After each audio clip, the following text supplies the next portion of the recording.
Happy Friday! Welcome to the CBSN Minnesota Morning Update. I'm Jason DeRusha. Are you a calendar person? Are you a check writer? Today's a big day for you. October 1st.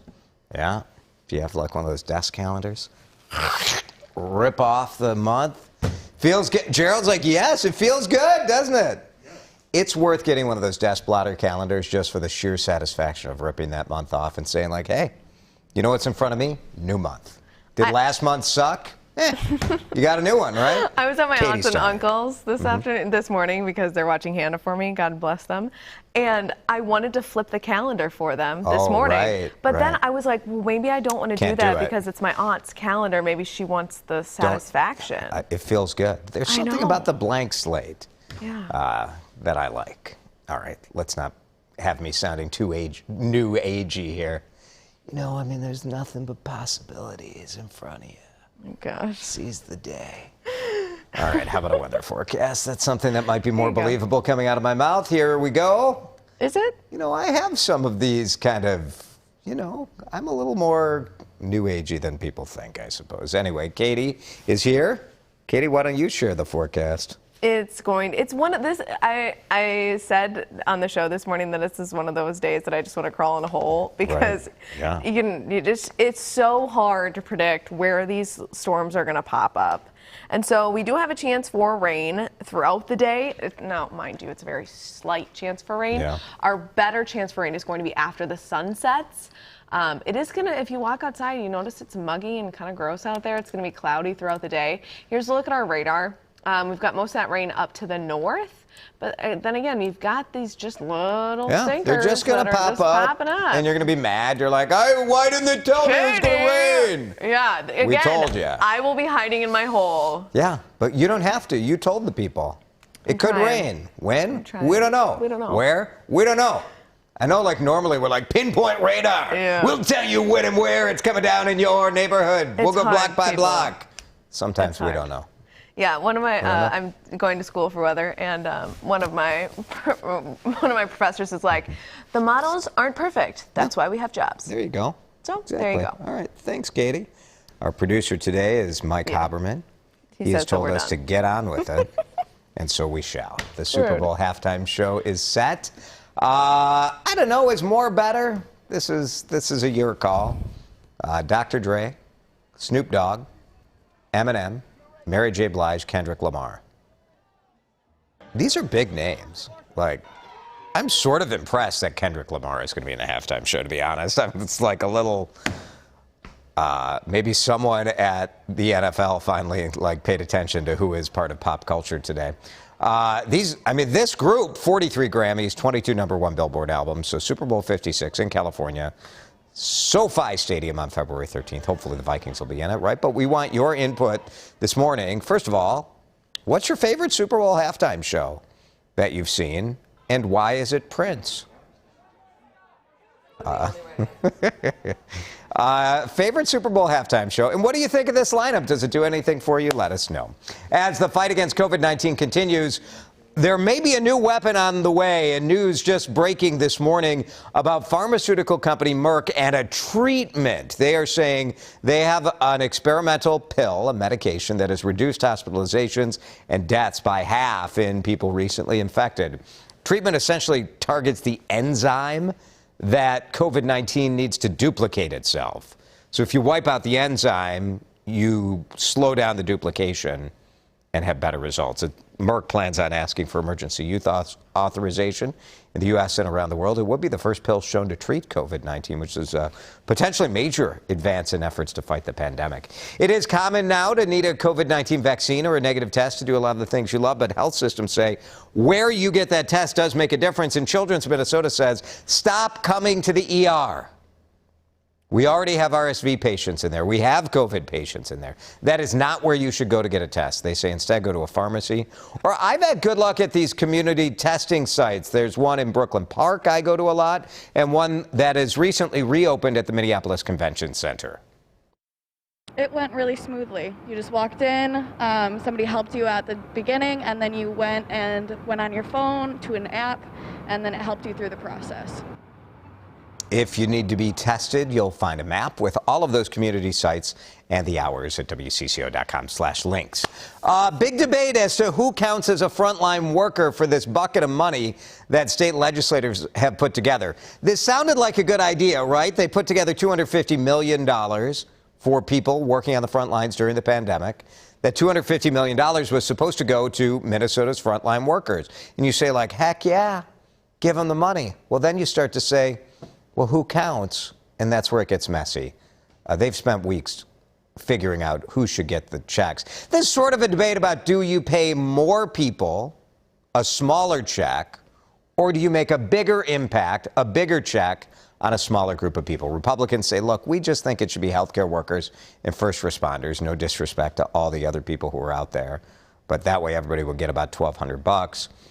The Democrats have said, well, what about the grocery store workers and janitors and warehouse workers and other employees? They should get a cut of the money, too. And it's hard to disagree, right? But essentially, eventually, you end up with a check for a couple $100. And so is that better? Give everybody $200 or give these sort of frontline healthcare workers $1,200? Beats me. That's why I'm not an elected official. So good luck to them. This morning, the federal government still open. It looked like maybe it would be shut down. Congress did pass a temporary funding measure, but the rest of the debate for all of the other stuff in the nation's capital has gone absolutely sideways. Nothing happening, and we'll see what goes down today. Federal government is funded through December 3rd, so that's done. Until December 3rd. Then they'll have to figure this out again. But President Joe Biden wanted this $1.2 trillion infrastructure bill that was supposedly bipartisan, and a $5 trillion, I'm sorry, 3.5, okay? So you got 1 trillion infrastructure and 3.5 trillion kind of social giant package that has climate, has childcare, all this other stuff in it. The infrastructure bill vote was postponed last night because some of the more progressive Democrats said, we're not going to vote until we get a concrete deal on the social spending package first. There's no point in us negotiating against ourselves. Let's look at each bill that's on merits. There's a lot of good in both of them. Yeah, so, I mean, here we go. House Speaker Nancy Pelosi said she expects a vote to happen today, but we'll see. Congress does need to raise the debt ceiling by October 18th, so we'll have another crisis to look forward to in a couple of weeks. Democrats say they're trying to figure out a way to raise it on their own after Republicans blocked multiple attempts this week. Let's get to the shocking announcement that a local high school canceled their entire season. Proctor said no football season this year. And I think that if the season was still going, that potentially might make people feel unsafe. All right, Proctor police only saying there is an open investigation after an incident involving players. What was the incident? We don't know. School leaders at the high school are saying it was student misconduct. What does that mean? They're not saying. There are rumors, many rumors. Some parents are protesting outside the school, talking about protecting their kids, trying to raise awareness and support whatever and whomever the victim might be. We need to protect our kids. This world is hard enough. They shouldn't have to worry about playing a sport.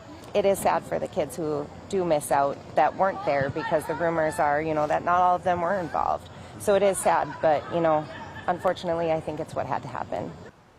All right, school officials are saying they will take action against the misconduct, and they are going to address all of the problems within the football program in Proctor. In Minneapolis, we warned you that the law about forcing stores to charge for a bag, paper or plastic, they have to charge, had been suspended, and it goes back into effect today. So the pandemic, they paused it because a lot of stores didn't want people bringing reusable bags in.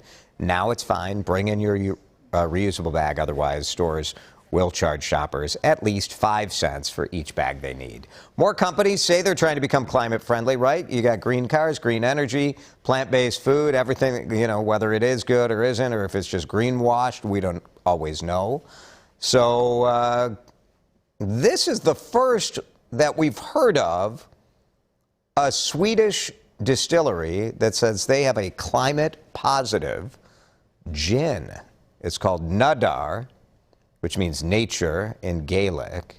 And they say the secret is peas. So you can distill alcohol using any number of things. You see vodka made from corn or wheat or, You name it. There's all sorts of stuff. We've seen sugar beets used in a Minnesota vodka.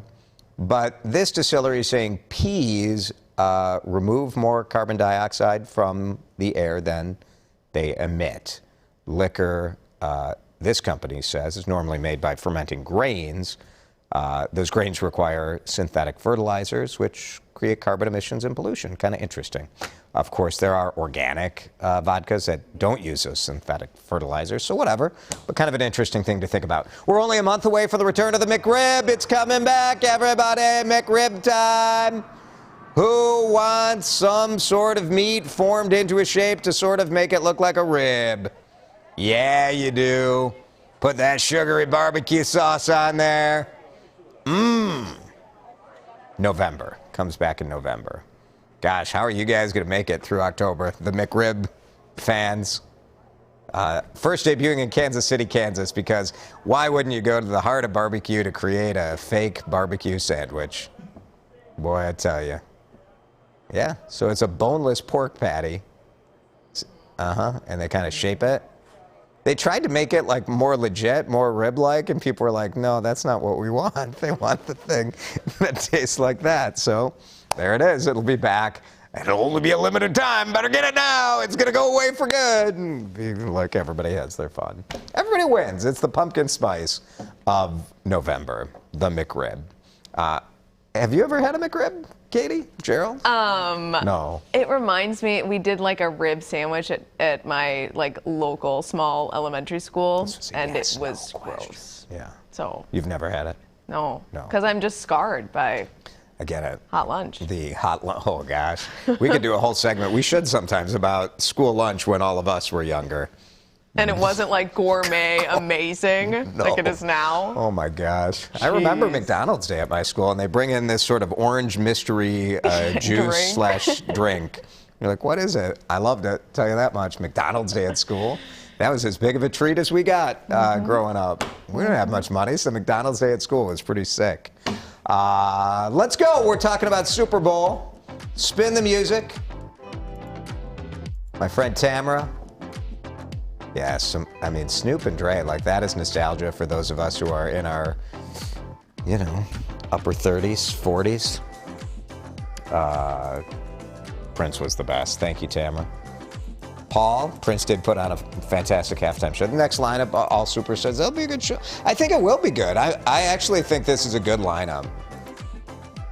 And it'll introduce people. People know Snoop. They know Mary J. Blige. Mary J. Blige did perform in the Super Bowl once before, if I remember correctly. Back with Britney Spears and Justin Timberlake. I believe Mary J. Blige was part of that show.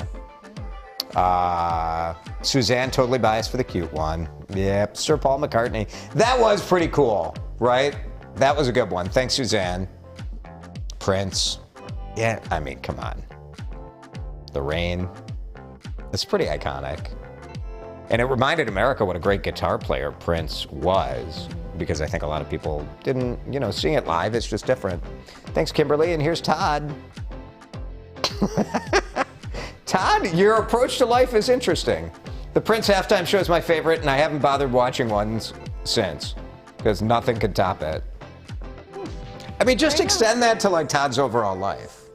Like you have a great day. A McRib, and it's the best thing you you've have a ever McRib, had. and you're like, I'm not eating any more sandwiches. That's it. You have a great day at work. You're like, boy, I nailed it today. Guess I quit. We're done. We're done. That's it. You consider this a great day at work? Heck no. You've got Absolutely low not. standards. We'll try again on Monday and see if we can do this right.